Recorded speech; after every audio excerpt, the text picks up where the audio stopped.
Hey guys, how's it going? Welcome to week 31 of Books Being Sick. I am Nick. Happy to have you here at week 31. This has been a pretty fun week. We were kid free for the beginning of the week, and so we kind of just ended up doing a lot of walking around and going to restaurants. My wife and I, it was pretty fun. And then the kids came back and we kind of did the skate park thing.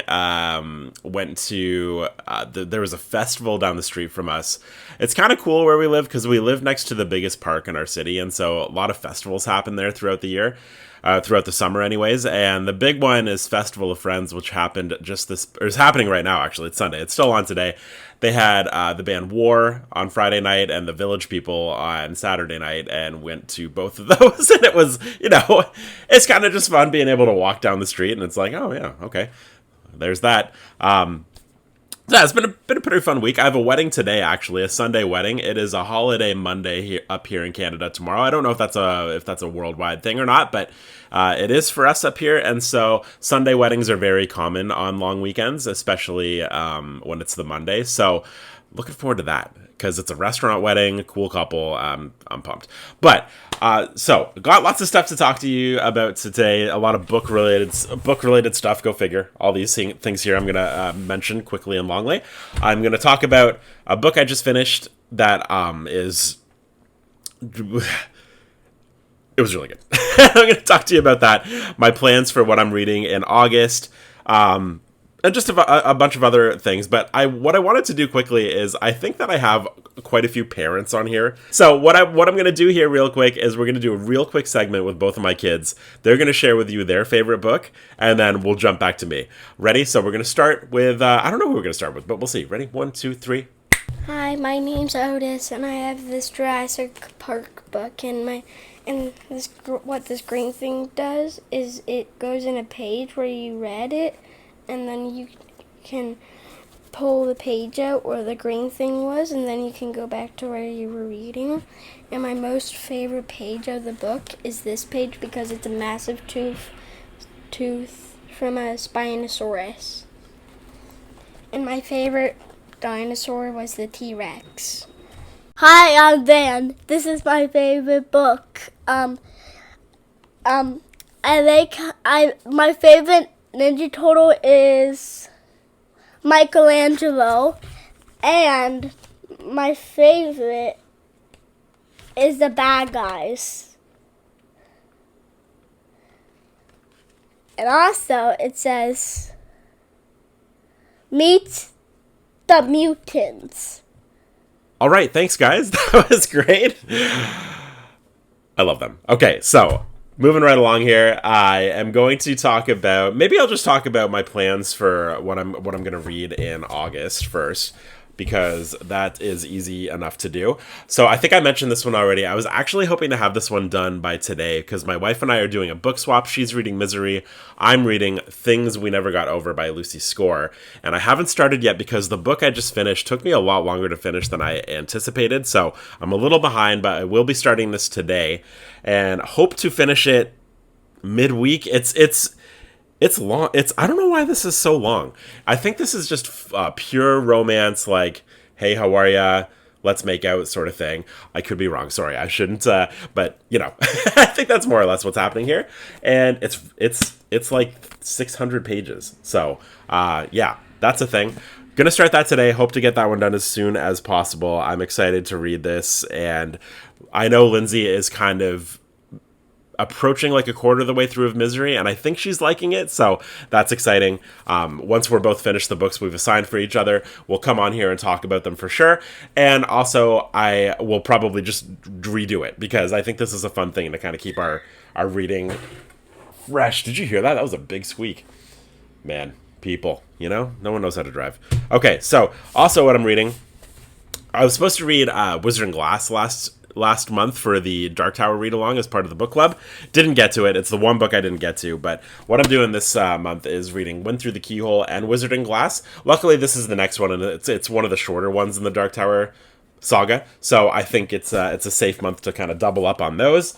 I am really, really really needing some Stephen King in my life. It's been a minute, and I am just like, I'm itchy for Stephen King. You know what else makes me itchy? Is pizza. I am discovering that anytime I eat pizza, I just get a little bit itchy. I think I'm lactose and whatever, and just such a bummer because I love pizza. I'm not going to stop, I'm not going to let itchiness stop me, but man, I get so itchy. Sucks. So, yeah, itchy for Stephen King. We are actually going to be doing a Stephen King month on the book club, and I'm excited for that. It's either going to be September or November. I'm not sure. You'd think October would be the one, but we're not doing it in October because I think a lot of the Stephen King books we'll be choosing for the poll aren't actually really horror books. So actually, what I should mention real quick before I continue on with this list is we're doing this is kind of a spoiler, but we're doing a pure horror month for October. And what I mean by that is I'm going to curate a list of 10 to 15 books that are just real, like, terror, kind of scary, horror-inducing books. Not fun horror, like, rah, who did that? So, like, kind of slasher horror. More just, like, pure terror. And I'm excited for that because I think that not many people gravitate towards books like that, and I think it's going to be fun to kind of push people out of their comfort zone, and we can all I think a lot of the people in the Books Are Sick book club are down for stuff like that, but even still, just to be able to all read a terrifying book together, I think is going to be really, really fun. So in saying that, if you guys have any truly terrifying book recommendations that you could throw down below for me to maybe check out, that would be very helpful. Obviously, I'm going to throw books like The Fisherman and The Exorcist on there. Books like that, books that are just kind of, they more get under your skin, I would say, as opposed to something like Clown in the Cornfield, which is kind of more just like a fun, poppy slasher book. So, that is going to be October. I'm very excited for that. Anyways, moving on. So, I am also going to be reading... I might actually also need some help from people who have read both of these. My plan was to read Huckleberry Finn by Mark Twain, because I've never read it before, and I picked up this book. This is one of the Booker Prize longlist finalists. This is James by Percival Everett, and this is kind of a reimagining of Huckleberry Finn told from Jim's perspective. And I've never read Huckleberry Finn, so I was thinking, like, well, it would make sense to read that and then dive into this one. Like, what a cool 1-2 that would be. But I've heard from a few people that they did the same thing, and they actually don't think it really helped, and that diving right into this might be the best move. But I've also heard other people say, like, no, if you haven't read Huckleberry Finn, like, you need to read it to really kind of understand the reimagining here. So you guys let me know what you think. I'm not sure what I'm going to do yet. I will be reading this one way or another. I just don't know if I'm going to be reading Huckleberry Finn before it or at some point in the future. However, what a cool idea. And I've never read Percival Everett before, and I've heard such great things. So I'm excited to, to experience that. I also picked up a couple other... So that's what I'm reading in August. That's the plan right now anyways. It's a really busy month for me, actually. I've got quite a few weddings and quite a few things going on, but I still kind of gave myself some chunkers, some pretty big books here. So, we'll see how we do, because I also have the itch. Well, we'll get into that in a second. So the Booker Prize long list came out, and I went to the bookstore because there were two in particular that I just kind of gravitated towards and thought sounded really cool. And up my alley. One of them was James, which I just showed you, and the other one is this one called My Friends by Hisham Matar.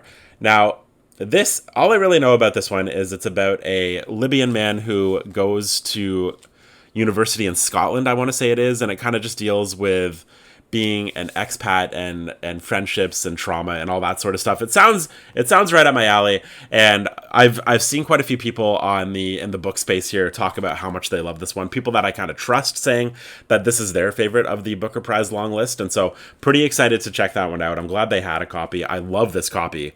I think that's so cool with the map and the silhouette. I love stuff like that so much. So looking forward to diving into that one. That's one of those ones where it's going to be sitting there, and I'll have completely opposite plans in my reading month, and I'll just grab it and read 2 pages and be like, crap, now I'm stuck. And that is kind of what happened with this book. We're going to jump into this one now. This is my second Steinbeck book. My first Steinbeck book was Of Mice and Men here. And I absolutely love this so much. I'm going to reread that soon, I think. And this is The Grapes of Wrath, which I just finished. And, I really like Steinbeck's writing and Of Mice and Men, and so this was kind of just sitting on my shelf, and I was doing one of those things where I'm just sitting here and I'm like, I really got to start Wizard and Glass, but then I look at this and I'm like, I really wanted to read that. I read a few pages and just kind of completely got sucked into it. This is incredible. This book is. It's about, we're basically, I'm going to do a terrible job explaining this, but we're following the Jode family as they, they live in the East and or the Midwest or Mideast or whatever, and their homes get basically bought up by a bank, and they're forced off their land. They're basically forced to go west. They keep hearing that there's work out west picking oranges, and that they'll be able to survive if they get out there. They just have to make it there, which is half the book is just the journey of getting to California, basically. And I love books where we are just, it's slow paced, like it is slow paced, and we are just kind of sitting with this family for, what felt like 20 hours. And for me, I love stuff like that. I love just getting in with the characters, getting in with the family dynamics, kind of figuring out what each person brings to the story. And I loved all these characters, and I thought that, this was actually a very progressive story for, I don't know when this came out. I guess it would have been the 30s or the early 40s. Steinbeck obviously has a disdain for what was going on in his country at that time. This book I think was written to kind of inspire people and motivate people to kind of say, what are we doing here? Let's this isn't right. None of this is right. And it's I wasn't really expecting that, and it just was, I don't know, man. Going into, all people told me about this book is how boring it is and how long it is, and I loved it so much. It's one of my favorites that I've read to date. So excited to continue on the Steinbeck journey. The ending in this book too, I will note, really interesting way to end things. If you've read this, you know what I'm talking about. It's a very it's very. I think I liked it. I think it was kind of, showing that, the people who are struggling really need to stick together to survive and make this work. I think that was maybe kind of the point of it. But it was a very kind of disturbing, kind of interesting way to relay that. Let me know what you thought of the ending. I've kind of been searching online. There seem to be mixed opinions about it. Some people really didn't like it. Some people liked it. I'm in the like it category. But yeah, so Grapes of Wrath by Steinbeck, truly fantastic book that I will be thinking about for a long, long time. Sneaky long is a thing I like to say about books like this, because when you look at it, I was looking at this and I'm thinking, oh, that's an 8-hour read for me, maybe a 7-hour read. But I didn't really look at the margins here, and the margins are not on your side. The words are small and they fill up the full page, and the pages are thin. So this took me closer to double that. It was about a 15-hour read. Worth every single minute. Truly fantastic. Even the page with the turtle. There's a whole page about a turtle walking. I even like that. I really did. And so I'm going to be continuing on my Steinbeck journey, and I'm excited to do so. I don't know what I'm going to go to next. Everybody says East of Eden. East of Eden is the most popular answer when it comes to Steinbeck. I'm going to be putting East of Eden on the back burner for the moment. I want to read a bunch of other Steinbecks before getting to East of Eden, because I think I'm going to love East of Eden as much as all of you, and I want to kind of save that as a prize at the end of the road. So I want to read at least 3, 4, maybe 5 other Steinbeck books before I get to East of Eden. The next one I'm going to read is Cannery Row. I just picked up a copy from the library, so I'm going to be diving into that one, and then maybe I don't know, Tortilla Flat or something like that. I'm not sure. I got to figure out my little Steinbeck bundle before I get to East of Eden. But yeah, that's how I'm going to kind of work that. Make it like the prize at the end. Because I feel like if I read East of Eden and it completely blows my mind as I'm expecting it to, I might not be as inclined to jump right into his other works as quickly. So that's what I'm going to do for that. What else can I say? I cleaned up my bookshelves. I don't know if you notice. They're better than they were. And I think to wrap up this video, I'll just kind of do another shout out to the Patreon. I know I talk a lot about the Patreon on here. I apologize, but it is where I host the book club, and it is where I host everything, basically. I've been spending a lot of time over there these past few months, and it's been a lot of fun. We're up to almost 700 members, which is insane. So 700 members, we've got just lots of, it's really bad for my wallet, that the Patreon, because there's a book pickups thread with that's very active. And every time I'm in there, I'm like, oh, I want that. I want that. Oh, I also want that.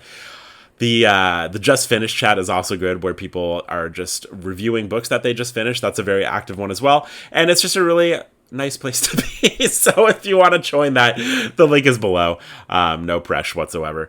So thank you for joining me on week 31 here. I got to prep up for my wedding today, and I'll see you next Sunday between 3 and 6. Someone actually also mentioned, or asked me, sorry, if I'm going to go back into doing 2 videos a week.